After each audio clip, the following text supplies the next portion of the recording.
Good evening, everyone.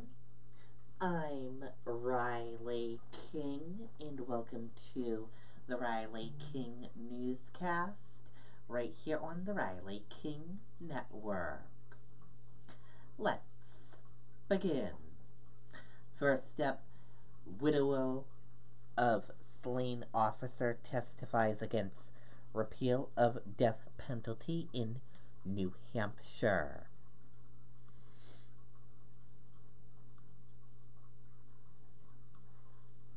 Let's take a listen to that video from WMUR News 9, Ray Brewer.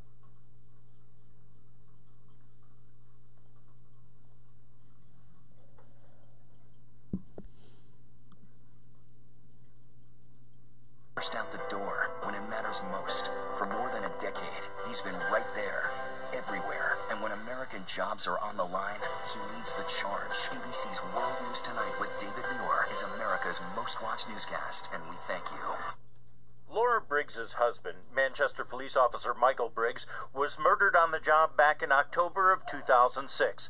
Tuesday, for the first time, she testified in support of the death penalty. It's not about an eye for an eye or revenge. It's about protecting our society from evil people that do evil things. Michael Addison was convicted of killing her husband and is the only person on death row in New Hampshire. While the bill as written would not apply to Addison, former Attorney General and U.S. Senator Kelly Ayotte told the committee that provision would be overturned. There's no doubt in my mind that if the legislature repeals the death penalty, that Michael Addison's sentence will be commuted. Among those testifying in favor of repeal was the Episcopal Bishop of New Hampshire, arguing in part that the death penalty is morally repugnant and doesn't reflect who we are as a society. Violence and hatred are not overcome or conquered or transformed by more acts of violence, but by the power of mercy. And the superintendent of the Cheshire County Jail telling the Senate Judiciary Committee that the idea the death penalty deters criminals is a myth. There have been over 200 studies on this particular issue. There's no deterrent effect specifically or generally. It's just not. It doesn't exist.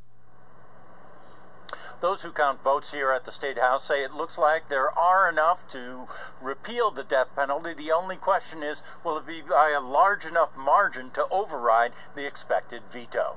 Reporting live at the State House in Concord, Ray Brewer, WMUR News 9. Okay, and there you go on that video and that report.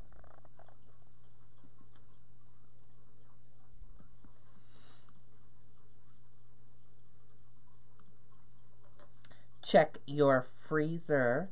New Hampshire-based company recalls sausages.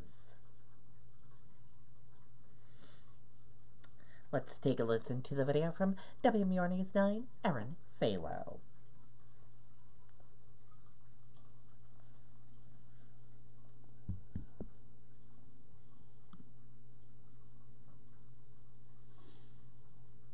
You may want to check your freezer. A New Hampshire-based company is recalling its ready-to-eat sausages. North Country Smokehouse in Claremont is recalling more than 2,600 pounds of meat because it could contain metal. The ready-to-eat kielbasa sausage items were produced on February 7th and 8th of this year and have the recall establishment number 5390A. Okay, and there you go on that video and that report.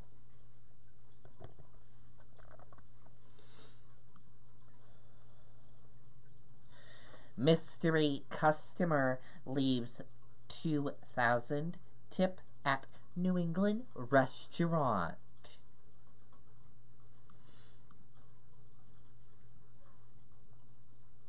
Let's take a listen to the video from WMTW News 8 Maine.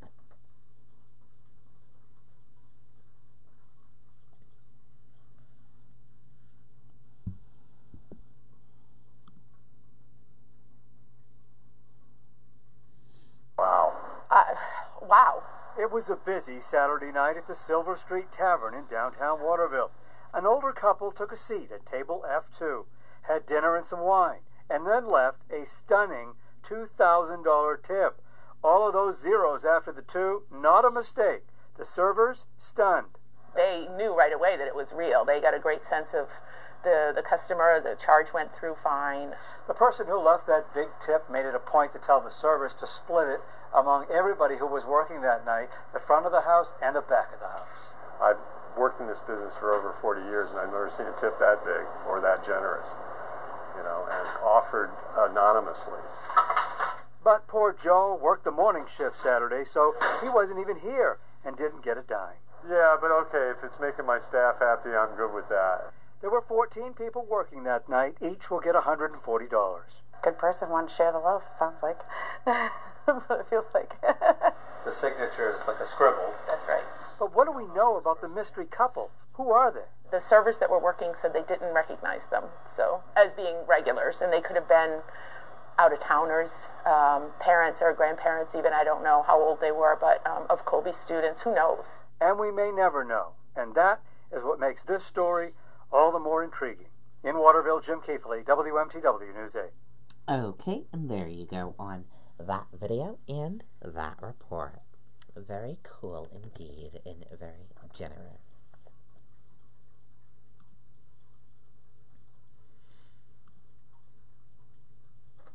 New Hampshire man convicted of running prostitution drug operation.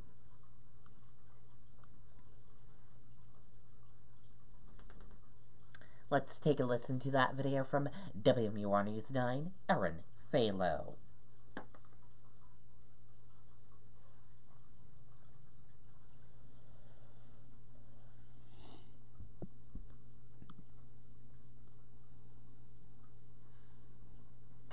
A Manchester man will be sentenced this summer for forcing women into prostitution by exploiting their opioid addictions. Federal prosecutors say Stephen Tucker would give heroin to women and then force them to go on prostitution jobs to earn the money to buy more. They say that he sometimes withheld drugs from his victims, triggering withdrawal symptoms. Investigators were tipped off by one of the victims' mothers. Okay, and there you go on that video and that report.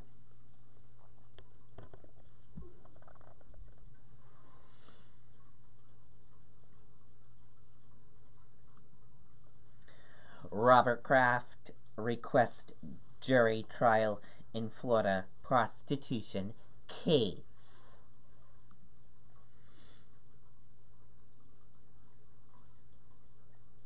Lawyers for New England Patriots owner Robert Kraft on Tuesday filed a document reframing his plea of not guilty and asking the judge to schedule a jury trial for the case. Kraft's attorney also waived his right to an arraignment, the formal trial hearing in which the charges against a defendant are read. That hearing was originally scheduled for Thursday. Tuesday's filing also seems to request a change of strategy for Kraft's legal team, which had originally filed paperwork in February requesting a non-jury trial. Kraft and other men were charged by the Palm Beach State Attorney's Office with soliciting prostitution at an elite massage parlor. He was also offered the opportunity to enter a division program, which would have required him to concede he would be found guilty if the case went to trial. Kraft rejected that offer earlier this month.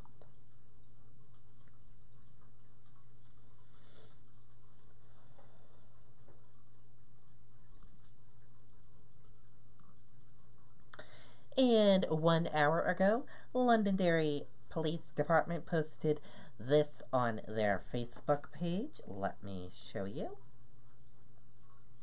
Take a look at this photo and a traffic alert they posted 1 hour ago on their Facebook page. It reads, "Please avoid Fillsbury Road between Holton Circle and High Range Road. We are currently on scene with a motor vehicle rollover, and that took out a utility pole. Road is expected to be closed for an extended period of time. And we will keep you updated once that road is back and reopened.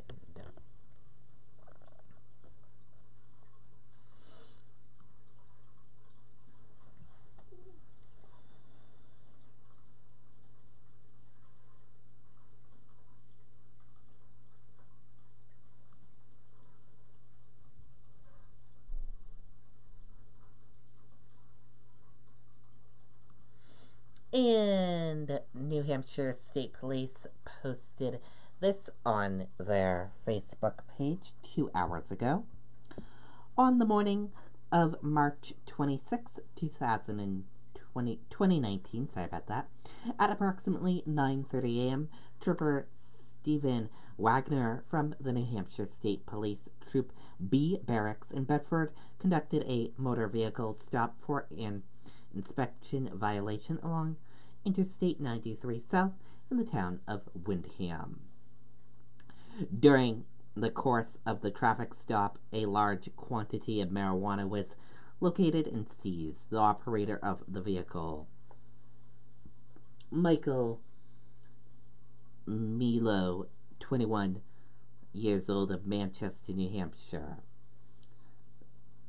was subsequently placed under arrest and transported to the state police barracks. Once at the barracks, Milo was processed, bailed, and released pending his arraignment. Milo is scheduled to be arraigned in the Rockingham County Superior Court on April 12th at 8:30 a.m. for a felony level charge of possession with intent to distribute, as well as the lesser charge of transportation of drugs in a motor vehicle, and for license required subsequential offenses.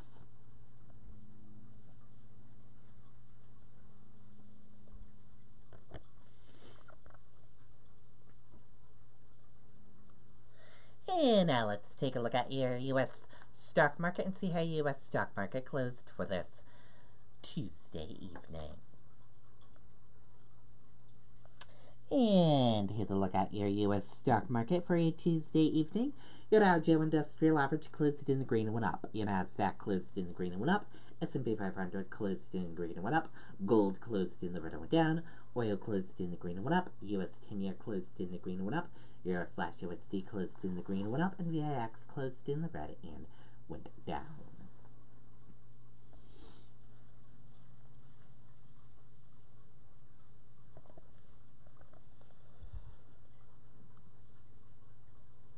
S&P 500 rises for the first time in 3 sessions, but worries over economy dampen street assessment.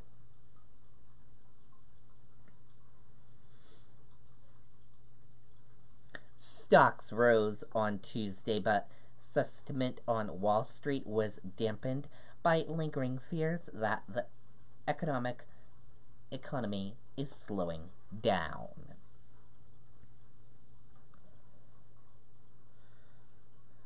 Whitewash of justice. Mayor lashes out after smalt charges dropped.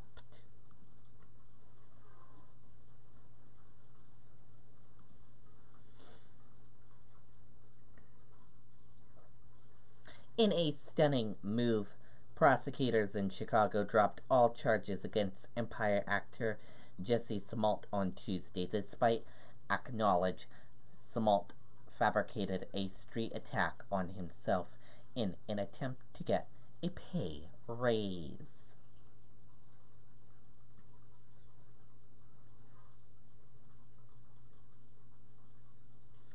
And that did it for the Riley King Newscast right here on the Riley King Network. I hope you all have a great rest of your Tuesday evening, and I'll see you back here tomorrow for another newscast. And I'll have a news report coming up in a little bit. Good night, everyone. Bye.